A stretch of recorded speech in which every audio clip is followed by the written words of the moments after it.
oh, now you want to go and meet this strange guy 2 hours away who's a chiropractor. Like, what even is that? Is that a legitimate job? Whatever.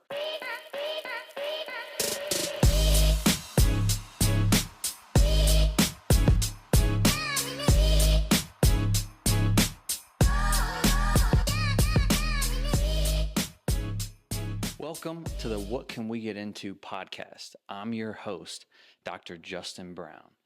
Today, what my goal is to share a little bit about myself and explain to you why I started this podcast. Now, I've always wanted to do a podcast. I've always been interested in interviewing people, having discussions with people, and just talking and learning more about people from all around the world with different jobs, different cultures, etc. So, a little bit about myself.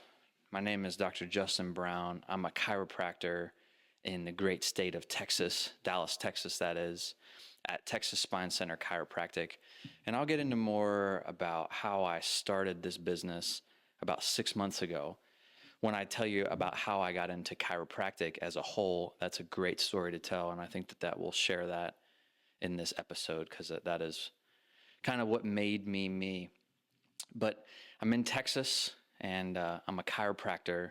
And this is what I'm doing to, share with the world what I do and bring people on that share the same interests as me and also just the opposite, have completely different views, interests, hobbies. And I originally was going to call this podcast the Waiting Room Podcast. It was going to be in my front waiting room, and we were going to, shoot everything up there, and it was going to be called the Waiting Room. The more I thought about it, the more I thought, I have these different sections of life that I get into, whether it be coffee, whether it be bourbon, whether it be barbecue, cooking, etc. And my wife always jokes with me, what are you going to get into next? How long is this hobby going to last?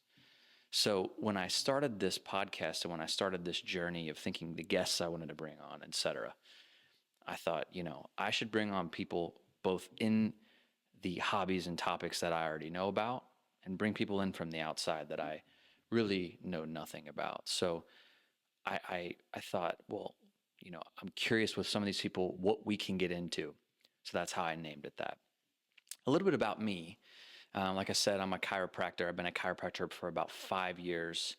And the way I got into that is quite an interesting story. So when I was 17 years old, which was about 13 years ago this summer, I was on the beach in Destin, Florida with my then girlfriend, who's now my wife. We were with her family, and we're down there the very first day, and we're on the beach, and this guy approaches me, and he says, hey, because I have a skimboard out there, and I'm riding a skimboard. For those of you who don't know, it's kind of basically how you ride the skim of the wake as it comes in. So I'm using this. I'm with my girlfriend and her family. It's the first trip I had been on. I'm 17 years old. First trip I'd been on with a girlfriend. My parents barely let me go on this trip. I had to beg and plead for them to let me go. So get down there. I'm using the skimboard, and this guy approaches me. He goes, hey, and there's like no one on the beach, by the way. It's very calm, quiet. It's a Sunday. This is before Destin, Florida had this big craze. This guy comes up to me and he goes, hey, is there any way I can borrow your skimboard? I'm thinking, yeah, sure, no problem. You can borrow the skimboard as long as you want. It's not mine. It's actually the rental house's skimboard. But yeah, no problem. He goes, if you let me use this skimboard, I will teach you how to fly this kiteboarding kite that I have. I'm thinking, oh, okay, sure, yeah, sure, sounds fun. So long story short, he takes the skimboard, he's ripping and rolling on the wake, and then he goes, hey, you gotta check out this kite that I've got. Okay, yeah, you're gonna hold up your end of the deal. Let's go.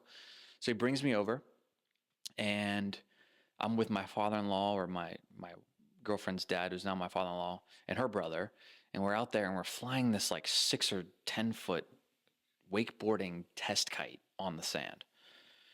So we're flying this thing, and he's all excited. Oh, you got to fly through these bands and these power bands, and he's all excited. And I'm like, man, this guy's an interesting character here. So I still have pictures of me as a 17-year-old flying this kite, which was hysterical once we fast forward and see how the story played out. But so I fly this kite, and end of the day, we're like, man, that guy was kind of cool. He had a cool kite, etc. The next day we go out there, and he's out there with his family, and his kids are playing with my girlfriend's kids, and they're out there getting seashells and digging for sand castles and all that. And the guy comes back up, and we're tossing football and stuff like that on the beach, just normal stuff. Like, oh, we found a cool family that we can hang out with all week. Cool, they're staying in the same neighborhood we are. This will be fun. So, one day turns into 2 days, turns into like every day we see the same family. And they basically, at the end of the week, they're like, hey, are you guys interested in going to dinner with us? And, so I think I want to say it was like 2 days before the trip ended, we go out to dinner with this family that we just had met a few days prior. And we're sitting at the table, and the guy that I'm talking about, he goes, hey, what do you want to do when you grow up? And I thought, great question. So I'm 17. I'm getting ready to go into my senior year of high school. I'd always wanted to be an engineer, whether mechanical engineering, aerospace engineering. I hadn't had it figured out yet, but I knew I wanted to be an engineer. So I set up some of my high school classes when you could pick, here and there with physics and calculus and things like that. And he goes, oh, you want to be an engineer? He's like, have you ever thought about being a chiropractor? And that struck me. I'm like, no, I've never even thought about that. To be honest with you, I didn't really know what a chiropractor did. I knew slightly. This is in the time when YouTube was pretty new, and there were just a couple of chiropractors that were doing this online to sort of promote themselves. And people were like, oh, they were watching it for the ASMR or the entertainment factor of it. But chiropractic was not this widespread thing that it currently is. So I knew about it from that, but I didn't know about it from much other perspective. I didn't go to one growing up. I didn't have much experience other than that. So I go, no, I've never thought about being a chiropractor. Why do you ask? He goes, well, that's what I do. I'm a chiropractor, and I have an office in Louisville, Kentucky. Now, at the time, I was living in Cincinnati, Ohio. That's where me and my wife are from, and that's about an hour and a half, 2 hours away from home. And he goes, why don't you come down next Thursday and shadow me? And I thought, oh, interesting. Okay. Oh, sure. I'll give it a, whatever. What the heck? I'm on summer break. Let's do it. Let's roll. So that's basically where it was. We exchanged numbers, went home. So I get home, and I'm like, hey, mom and dad, who were not on this trip, by the way. I was with my girlfriend's family. Hey, I'm going to go down next Thursday. I'm going to drive. Keep in mind, I've had my license about 6, maybe a year. I'm going to drive 2 hours away, and I'm going to go meet this random strange doctor that I met on vacation, and I'm going to shadow him for a day. And of course, they just let me go on this vacation with my girlfriend who I'd been dating like a year. And then they're like, oh, now you want to go and meet this strange guy 2 hours away who's a chiropractor. Like, what even is that? Is that a legitimate job? Whatever. So they end up saying yes. And that next Thursday, so just a couple days after we got home, I find myself driving down to Louisville, Kentucky to shadow this guy. So I show up at 3:00. He was open from 3 to 6 that day, or that was his afternoon shift. I show up from 3 to 6, and I will tell you the feeling I had when I walked in that door is one I'll never forget. And just that afternoon of 3 hours of patient care was one I'll never forget because of how it made me feel. It wasn't anything besides a feeling that I had when I was watching this guy work. Now, this guy's name is Dr. Todd Hosteller. He is a chiropractor in Louisville, Kentucky. Like I said, he owns a business or a practice called The Spine Center Chiropractic. And I bet you in the span of 3 hours, this guy was able to see 30 patients. I was just amazed. My perception of the doctor was one of you go when you're sick, you go when you're hurt. You don't really like to go because it's a lot of shots, it's a lot of medications, things that I didn't really find too interesting as a 17-year-old kid. So this perspective of people walking in being happy, having a great interaction with the doctor, fast pace, leaving. Most of them were leaving very happy, feeling better, elating that to the doctor, elating that to me. Oh, you're going to be in a great profession. This is the only thing that's helped me, etc. So I spent 3 hours with the guy. I'm like, holy cow. It's like a whirlwind. I was like, how did he just help that many people in just an afternoon shift? So that night he was doing a workshop, which, long story short, is basically like a 30-minute presentation that he does for new patients to educate them on the benefits and the positives to chiropractic care. Things we do, how we help things, and things that we do, maybe the history of what we do besides the adjustment, etc. So I come home from that and I think to myself, could this be a realistic path for me? I don't know. Like, this is just 3 hours I spent with this guy. Keep in mind, I spent 3 hours. It was the first interaction I had with chiropractic. And I was in this guy's office till almost 10 p.m. that night, picking his brain. Because I was like, man, how'd you get here? How many years? How long have you had this practice? How many patients do you see? Just everything. And from day one, I'll never forget, he hands me over like all of his accounting stats and patient visit numbers and income numbers. And it was never from a point of, oh, look how much money I make, he's like, this is the real. This is the real, and this is, the ups and downs, the ebbs and flows, the positives, the negatives to what I do, And that's one thing that I really appreciated, was his ability to be open with me from day one. So I went home and I was like, Mom and Dad, I think I want to consider this. I got time. I got a year to figure this out, but I think I want to consider this. And they said, your dad and I don't really know if that's a good idea. And I'll never forget that, because I was very much like, everything I had done in my life was like, you're doing great with this, you're doing great with that, everything. And they've been supportive. And this was the first time that they were like, we're not really sure if this is a great idea for you. And I'm like, maybe you're right. Maybe I want to prove you wrong. I don't know. So what I did was I called the school about a week before school started, the high school that is, and said, hey, I want to change all those physics and calculus classes to anatomies, physiologies, biologies. That will give me a year to go. I either like this or I don't like this. It will give me more time to shadow maybe this chiropractor, other chiropractors, and figure out if this is really what I want to do. And I did just that. I changed my anatomy, or I changed I changed my calculus to anatomy, physiology, physics, etc. So I get into my anatomy class. I'm like a month in. I'm ecstatic. I'm like, I'd never really learned anatomy this way, and I just love it. The human body was exciting to me. It just made sense. I could see it. I could visualize it. This muscle moves this joint. This body part does this. It's in this region for this reason. It just all made sense to me. So I continued to shadow Dr. Todd. An afternoon turned into a day, turned into 2 days, turned into a week of basically working with him when he would have staff members out of town, etc. So this drove my passion, and why I'm passionate about students and the younger generation shadowing whatever field you want to get into.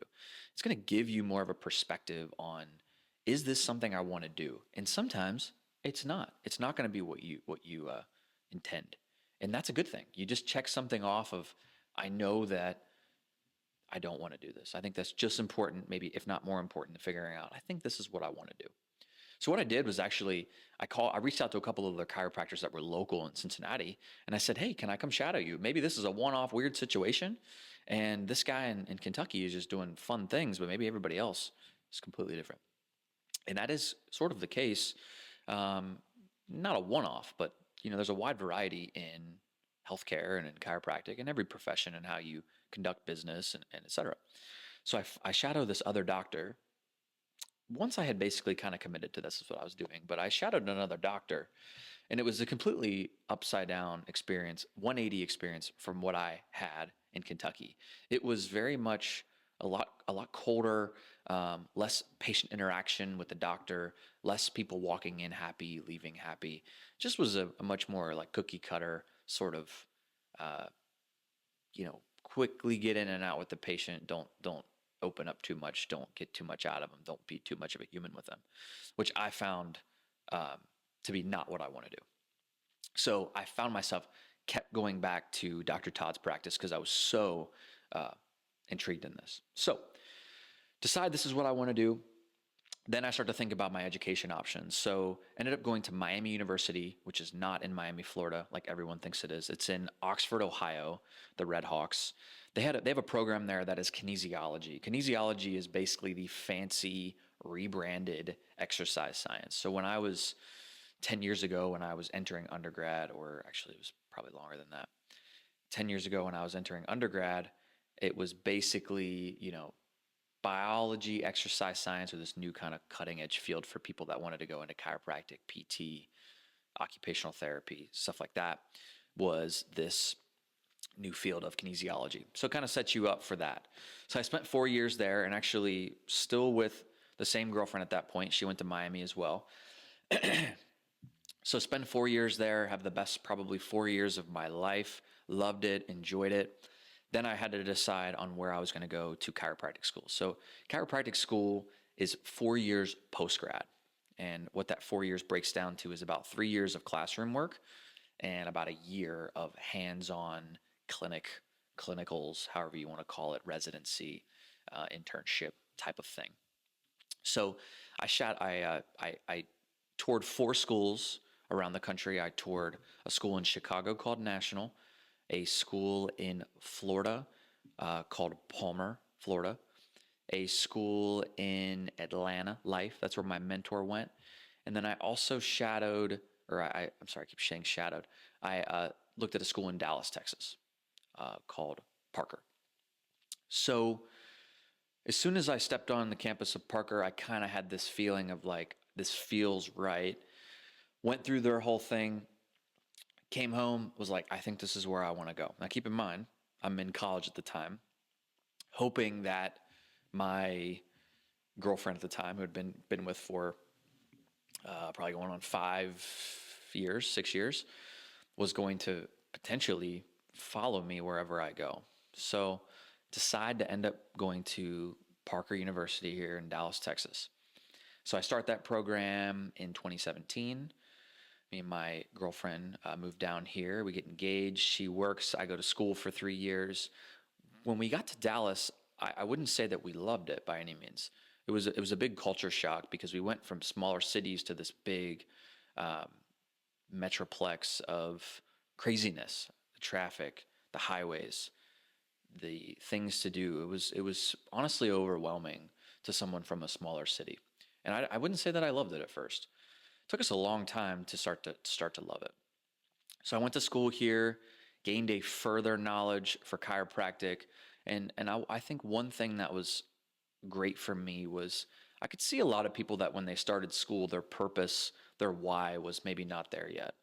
And, they were like, hey, I think I want to do this. I had this chiropractic experience and, it helped my ankle when I played soccer, or it helped my neck when I had a headache. But that was kind of their why. They hadn't had much experience going into offices and working with patients and stuff that most people, to be honest with you, at that age are not really, or at that stage of their education, are not really getting hands-on experience unless they really seek it out. I went in there knowing exactly what I wanted to do, where I was going after school, what techniques I wanted to do, what patients I wanted to treat. And I went in with an open mind, but I had shadowed around and really honed in and like, this is what I want to do when I graduate. So that was really awesome for me because I learned a lot of new things and new approaches and new techniques and new philosophies. But I always found myself going back to what first got me into this with Dr. Todd. So learned all that. The goal was to basically work with Dr. Todd after I graduated. That was always sort of a thing that I knew I wanted to do, to cut my teeth, to get out, to work with patients in this environment that I knew and loved basically prior. So my last year of school was 2020. Most of you will know that year is not a positive year. I'll never forget when I got into school, like 2020, it's the year that I'm going to graduate. Man, it's going to be, seems so far in the future. It's going to be such a great year. Well, that year was not so great, as we know, with COVID and all of the fun restrictions and so on that came with that. And now as a chiropractor or a chiropractor in training, the ramifications of COVID made learning the craft rather interesting. People weren't really super excited to be close to people or, be touched by people when we had this virus we knew nothing about and so on. So I entered the clinic January 6th, 2020. First month is orientation. So the first month, how to do the notes, how to see the patients, all the fun syntax of the clinic. February 1st, I want to say, or first week of February, we start seeing patients. You start getting to see people. You studied so long for this. You worked so hard for this. You start getting to see people. Well, a month after I started seeing people, boom, clinic shut down due to COVID, March 16th. So that was a very interesting time because, you're so excited to get out and be like, this is it. This is where I get to learn. And boom, it's pulled right out from underneath you. And me and my classmates were like, holy cow, this is going to be an interesting way to join this profession. Luckily, I had the opportunity, because the clinic at school was closed, to get out to the VA hospital in Dallas, Texas. That was one of the best experiences that I've had as a chiropractor, and really my first experience with patient care out in the field was at the VA hospital. And I have a tremendous amount of respect and gratitude to our troops. I think that what they do, what they sacrifice, and what they give us in this country in terms of freedom is, so important and so revered to me. So getting out and be able to work with veterans at the start was awesome. And it was one of the highest, people really wanted this internship because there was a lot of people that went out and they worked for private practices, and you kind of just got into, here's what I'm gonna do for the rest of my life.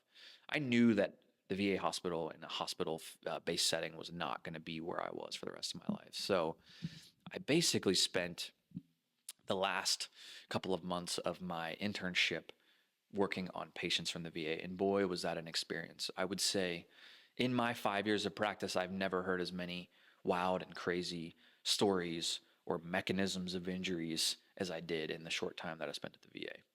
Things that I couldn't even believe that were true, that happened overseas, and et cetera.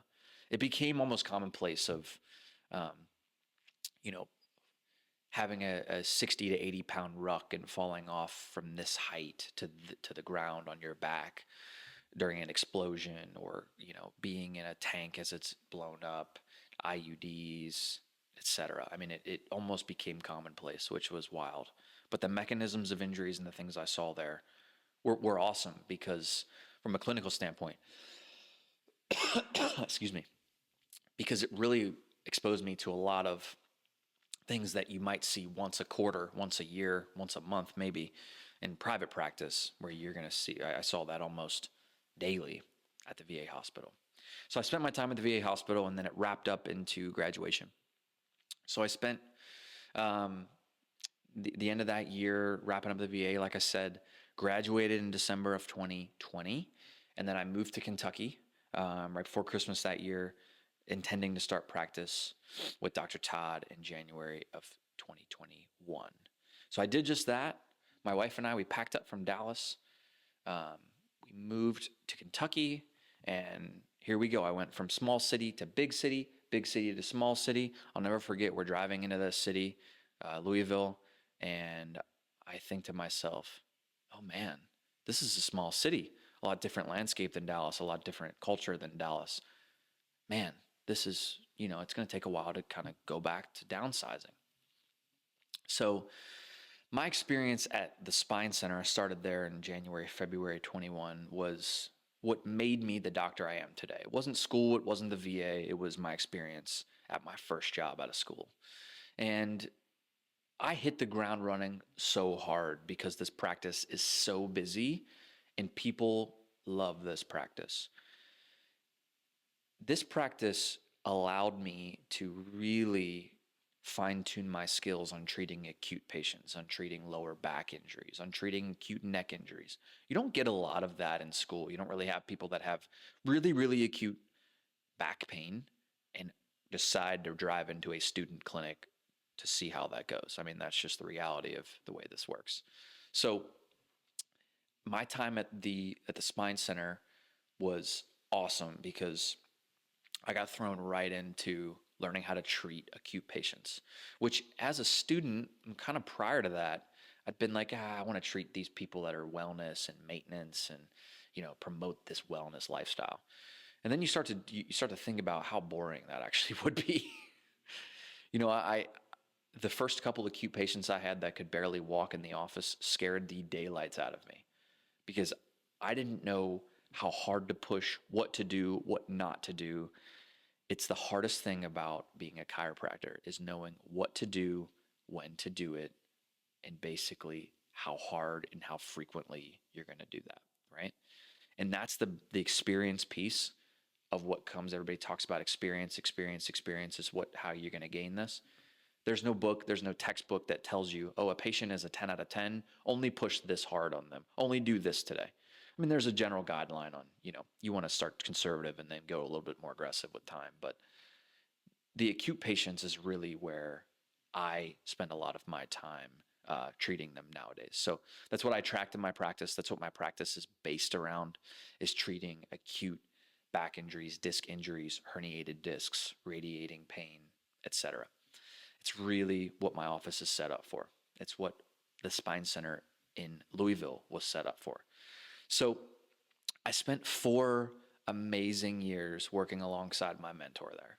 And part of me, as I was there the whole time, part of me thought, I have this burning desire to be a business owner. However, if that doesn't happen, will I be happy forever at this practice? And I thought the answer was maybe. I wasn't sure. I was working a dream job, but had this entrepreneurial burning sensation in me that was just so fiery. I couldn't suppress it. First 6 months of practice, I'm like, this is great. I'm never leaving. And then it started where I was like, I think I could do this on my own. And some of that is blindfold bliss, probably a little bit.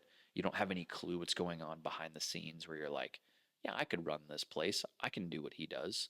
And I think my amount of time that I spent there was perfect. I was able to learn enough with patient care, perfect my skills and my technique, learn some of the business side of it, learn some of the employee management side of it, learn a lot of the other things that they don't teach you in school, whether about patient care or more importantly about owning and running a business.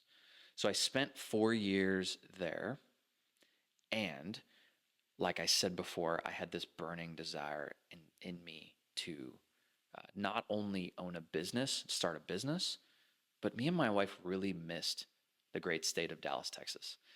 Or I guess that would be city and state of Dallas, Texas. We just loved Dallas.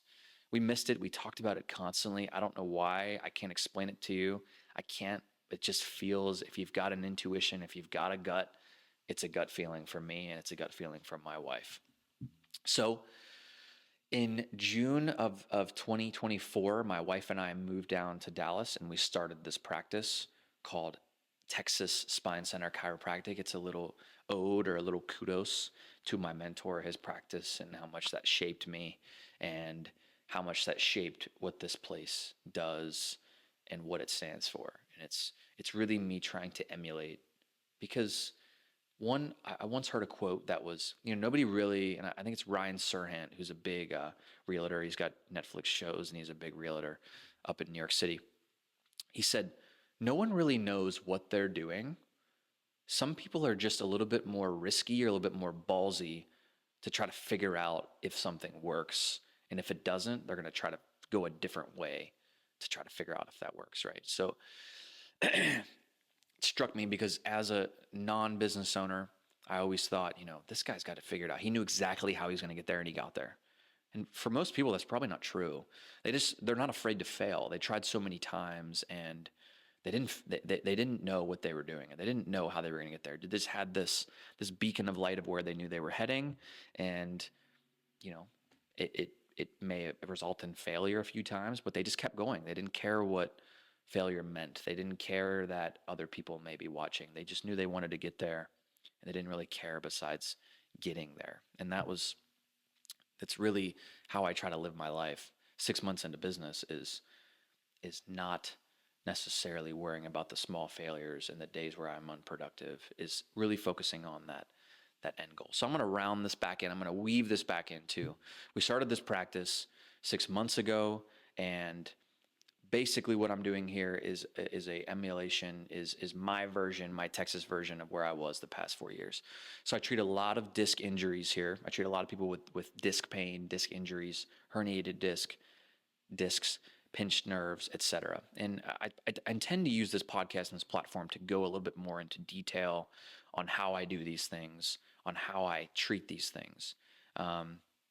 For instance, the use of decompression therapy in a disc injury and how that helps, and why I think it's the best non-surgical option for alleviating any sort of disc issue or compressive disc on a nerve causing radiating pain issue, which is primarily a lot of the people that I treat. Now that's one thing, probably the biggest thing that I treat here in this office.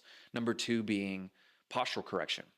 And postural correction is interesting because, when people come to a chiropractor, they kind of expect you to do everything, or maybe not everybody, but most people are like, I'm here, I have pain, fix me. And the control that we have as chiropractors is pretty high, to be honest with you. As long as you show up and you're willing to do kind of treatment plan that I prescribe for you, the success rate is pretty good. Now, there's other things, like I have a master's in nutrition. I've always joked that I don't do nutrition in my practice because the patient compliance is totally out of your hands. I could tell you this is what you should and shouldn't eat. We could run all these values and come up with a game plan. Now, whether you do that or not, it's completely up to you. So I always like chiropractic because as the doctor, I have a lot of control over, if something's not working, let's change it up. If something's working, let's keep it going. And I have a lot of control over whether a patient is improving or not. And if they're not getting better, then I've got to get more imaging, whether it be MRIs, or I got to dig deeper and be more of a sleuth to get to the bottom of this. And that's what I really love about treating patients. So been here 6 months, do a lot of decompression and working with disc injuries. Now, the other portion of that was posture. And the reason I got off on that tangent is because the cool thing about posture is it's fixable. The bad thing about posture is a lot of people, because of lifestyle, have to work at it. And it's not necessarily something you have to think about working on. You should think about changing your office setup. You should think about the way you sleep. You should think about how much time you spend on your phone looking down. You should think about those things. However, the actual physiological posture and how the body holds posture should be a autonomic response, meaning it should be something that your body just holds, kind of like your diaphragm when you breathe. It breathes, it works for you, and then when you stop thinking about it, it goes right back to how it was. I can control it, I can let it go, and the body takes over. That's how posture should be. And what happens is, with time, where you're spending a lot of time looking forward and looking down, those postural muscles get turned off. So my goal, in the way that I sort of structure this, is I actually try to retrain those muscles with resistance exercise. It's one of the best protocols. I do before and after x-rays. And I've had very little in my 5 years of taking thousands of pre and post x-rays not improve. So that's another thing that I'm really passionate about is improving posture. I think they say that sitting is like the new smoking, and I think that sitting is causing postural deficits, whether in the neck or whether in the lower back. And quite literally, I'm a little nervous where our future generation, my generation and even a little younger, that grew up, I kind of grew up a little bit after like the iPad, iPod era, iPhone era. It was introduced at that time, but it was consumed nowhere near what it is now. I'm a little concerned with people 10 years younger than me, 20 years younger than me, where their spines, where their bodies are going to be in their 30s, 40s, 50s. I think that as chiropractors, we're going to be very busy, and I say that in a very serious light, not a joking light. And I think the surgeons are going to be even busier, because what I'm seeing on patients earlier and earlier and earlier is not setting them up for success. When I treat somebody that's 70 years old that has neck pain, that's hard to treat because of their age. They weren't using an iPhone or an iPad or on a computer when they were 15 to 20s to 30s. I'm a little scared with how it's going to be treating a 60 to 70-year-old with neck or back pain in 30 to 40 years from now, with how long they've been in that position or how long those changes have been brewing. Makes me a little nervous, and that's why I'm passionate about changing this, is helping the next generation alleviate some of these changes. And it's totally possible. It takes work on the patient's effort. I can get you started. I can show you how it's going to work. I can show you how it's done. I can show you maybe a quick pre and post x-ray of here's how this is going to look when you're done. But, the work really lies with the patient on that. So that one's awesome, but a little bit more challenging because the patient compliance piece. So that's where I am now. I'm in Dallas, Texas. So I have, I got my wife. She's a stay-at-home mother, and my remote office manager. She calls herself the CEO of basically our family, the chief everything officer. So she helps me out outside of here. She raises our son, Oliver. He's going on 2. And then I have 2 golden retrievers, Harper and Ellie. If you've never had a golden retriever, if you get one, they're addictive. You're probably going to get 2. I would get a 3rd, but my wife said no. So I got 2 golden retrievers, a baby and a wife. And I'm excited for this podcast because this is something, like I started off, this is something I've been wanting to do for a very, very long time. It's something that I love to, I look at my job basically as speed dating. And people laugh when I say that because my appointment times are 10 minutes. I always joke, if it's a good conversation and things are going well, it might turn into a 12-minute appointment. Things are a little weird. Patient's not too talkative. They're having, a day where they don't want to talk, or, energy's off. It might be like a 7 or 8 minute appointment. I joke about that because I have this all day long where I have to try to interconnect with people all day long. And one thing that I was advised as a student, a very young student, by a very wise professor that I had here at Parker was, you have to be very, very good at modulating your emotions and how you talk to people. And that's one thing that I think this job has really taught me to do and really got me interested in, is the psychology of how you deal with patients. It's not necessarily psychology as in a mind game. It's psychology of, if somebody's down here, how can you bring them up here? If somebody's way up here and they're stressed out, how can we bring them down here? Now, there's a lot of cool physiological benefits of what I do as a chiropractor that help people come to equilibrium or homeostasis. That's cool without me saying a word. But there's also things that I can do to try to maybe be more of a therapist to them. They got 10 minutes with me. They're stressed out about work. How can I bring them down? They're in the dumps. They had a bad day, their dog's sick. Let's bring them up. That's one thing that I really like and has kind of led me to this. Another thing is, this wise professor told me, you have to be very good at working and communicating with patients. The reason is, you may have a patient that walks in as sad as can be. They just lost, their dog, their husband, their wife, and you kind of got to come down to their level, right? And you got to console them. You have to be empathetic. And then 10 minutes later, you could have somebody that came in that just got engaged the day prior, and you got to bring it up. You got to be excited. Oh my gosh, that's awesome. I can't believe it. So through that, I've really learned to love working with people, and I've learned to get people's perspectives. I mean, what can I educate this patient on to help them? But also, what can I gather from them that might also help me help them? What do they like to do? What kind of things can I learn from them? Do they have a cool hobby or a cool job that, I've known nothing about? So that led me to doing this podcast, because I'm going to bring on people that, are in similar field time I'm in, but also people that are in fields that I know nothing about, and I really want to pick their brain and learn from them. So look forward in the future to more episodes, less one-on-one dialogue like this, unless this is something that people like, but more dialogue with guests. So I've got a couple episodes already recorded. They'll be being released here soon. I look forward to sharing all this content with you guys. I'm Dr. Justin Brown at Texas Spine Center Chiropractic in Dallas, Texas. And this is What Can We Get Into?